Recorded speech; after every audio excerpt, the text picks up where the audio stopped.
Buenas tardes, doctora María y compañeros en general. En esta ocasión yo les voy a explicar sobre el órgano del vaso. Es un órgano muy importante ya que es partícipe en lo que viene a ser el sistema inmune. Como podemos observar, el órgano del vaso es un órgano ovoide y también tiene esa morfología pulposa, ¿no? Habitualmente es de color morado, en este caso se presenta un color medio rojizo oscuro. La forma y el tamaño es como un puño cerrado. También el órgano del vaso es relativamente delicado y está considerado el órgano abdominal más vulnerable, ya que tiene una consistencia más frágil y muy susceptible a rupturas por lesiones traumáticas del abdomen. Se sitúa en la región superolateral del cuadrante superior izquierdo o hipocondrio del abdomen, donde goza de la protección de la caja torácica inferior. Como les mencionaba desde un inicio, este es un órgano, el mayor órgano linfático se podría decir, ya que participa en el sistema de la defensa del organismo. En este órgano es un lugar de proliferación de linfocitos y de vigilancia y respuesta inmunitarias. Ahora, si hablamos de en un aspecto prenatal, el vaso es un órgano hematopoyético, es decir, que forma sangre, ¿no? Pero después del nacimiento, o sea, es decir, postnatal, se ocupa sobre todo de identificar, extraer de la circulación y destruir los eritrocitos gastados y las plaquetas o trombocitos rotos, así como de reciclar el hierro y la globina. También el vaso actúa como reservorio de sangre almacenando lo que son los eritrocitos y trombocitos, y hasta cierto punto puede proporcionar una especie de autotransfusión en respuesta al estrés provocado por una hemorragia, ¿no? También, a pesar del tamaño de este órgano y de las numerosas y útiles funciones que desempeña, no es considerado como un órgano vital, es decir, no es indispensable para que el ser humano pueda vivir. El vaso también es una masa blanda y vascular, con una cápsula fibroelástica que, bueno, sería esta parte de acá que está caracterizada de color rojo, ¿no? Pero en sí es de color morado. Esta cápsula está rodeada por una hoja de peritoneo visceral, excepto en el hilio esplénico, que básicamente estaría en esta zona de acá, por donde entran lo que son las ramas esplénicas de la arteria y de las venas esplénicas también, y respectivamente. También se trata de un órgano móvil, aunque no suele rebasar inferiormente a la región costal y descansa sobre la flexura cólica izquierda. Esto también se relaciona con lo que son la novena costilla y la onceava costilla, y está separado de ellas por lo que es el músculo diafragma y el receso costodiafragmático, que básicamente es como una extensión a modo de hendidura de la cavidad pleural entre el diafragma y la parte inferior de la caja torácica. También encontramos algunas relaciones del órgano, ¿no? De este órgano del vaso. Anteriormente está relacionado con el estómago, posteriormente está relacionado con la parte izquierda del diafragma, que le separa de la pleura, el pulmón y las costillas desde la novena a la onceava. Específicamente, anteriormente se relaciona con el estómago, con la curvatura mayor. Aquí veríamos lo que son las carías. Podemos ver que hay una caría gástrica inferior. También inferiormente se relaciona con la flexura cólica izquierda, que es la caría llamada la caría cólica, ¿no? También medialmente se relaciona con lo que es el riñón izquierdo, que es llamada la caría renal. Este órgano también varía en su tamaño y en su peso. De acuerdo al peso varía entre los 180 a 200 gramos. No obstante, también suele tener de unos 12 centímetros de largo y 7 centímetros de ancho. Ahora, también en su configuración externa podemos encontrar lo que son las caras. Una cara diafragmática, que es esta parte de acá, que tiene una forma cóncava, y esta cara, que es la cara visceral, que tiene una forma convexa. La cara diafragmática está en contacto con el diafragma, ¿no? Por eso se llama diafragmática. Y la cara visceral está en contacto con el colon, el riñón, el páncreas y el estómago. Asimismo encontramos también un borde superior y un borde inferior. El borde inferior está viendo hacia arriba al diafragma y está interrumpido por escotaduras, como podemos observar acá. lo que indica que este fue un órgano multilobulado durante la formación fetal. Y bueno, por último, lo que es el borde inferior. Y ahora, estos bordes están unidos por dos extremidades, o también conocidos como polos. Está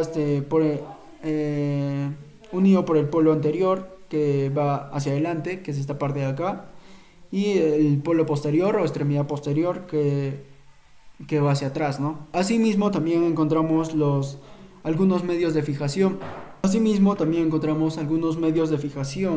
Que tiene lo que es el vaso.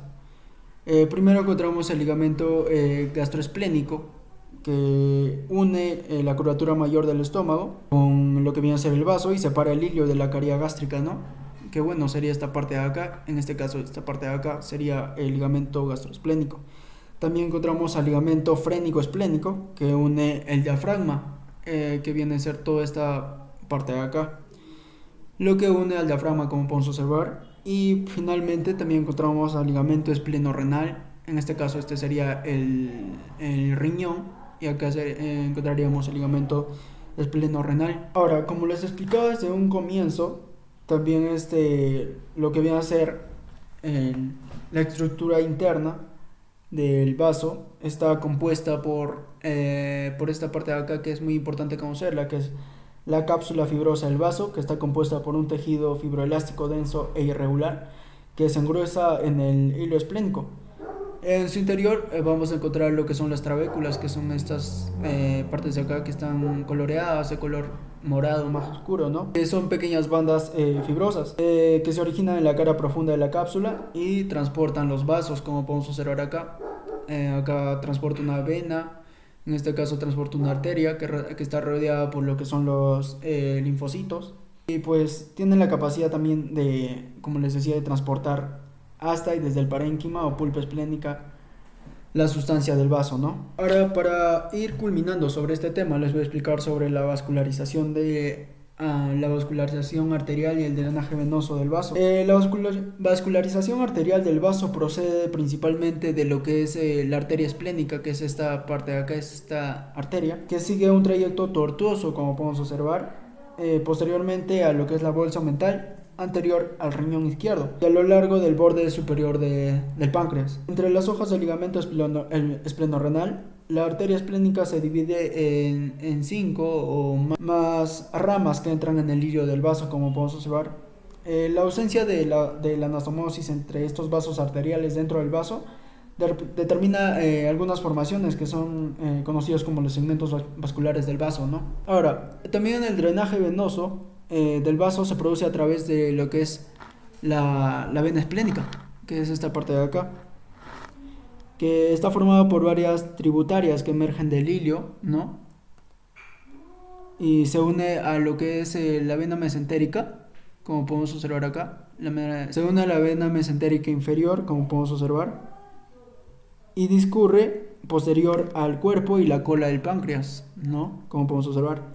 Durante la mayor parte de su recorrido, la vena esplénica se une a la vena mesentérica superior también, como podemos observar acá, a esta unión, posterior al cuello del páncreas, para formar lo que viene a ser la vena porta hepática. Les voy a explicar sobre el drenaje linfático e inervación. El drenaje linfático, los vasos linfáticos esplénicos parten de los nódulos linfáticos del hilio y pasan a lo largo de los vasos esplénicos hacia los nódulos pancreatoesplénicos, que son estos de acá, en su camino hacia lo que son los nódulos celíacos. Los nódulos linfáticos pancreatoesplénicos se relacionan con la cara posterior, como podemos observar, que es decir, por la parte de atrás, y el borde superior del páncreas, ¿no? Ahora, los nervios del vaso derivan de lo que son de lo que es el plexo celíaco, que bueno, se encontraría por acá. Y se distribuye principalmente a lo largo de las ramas de la arteria esplénica y tiene una función vasomotora. Bueno, ahora para terminar con la exposición o la defensa de vaso, voy a explicar sobre una patología que en este caso es la esplenomegalia, o también conocida como el vaso dilatado. Para explicarles, o para recordarles, mejor dicho, sobre de qué se trata el vaso, les voy a explicar que es un órgano que se encuentra a la izquierda, justo debajo de la caja torácica. Bueno, también muchas enfermedades como infecciones, enfermedad hepática y algunos tipos de cáncer pueden causar un aumento de tamaño del vaso y también conocido como la esplenomegalia, ¿no? A menudo esta infección no presenta síntomas, generalmente se detecta durante un examen físico de rutina. Lo que el personal médico usualmente no puede detectar un vaso de dimensiones normales en los adultos, pero sí se puede detectar un vaso dilatado.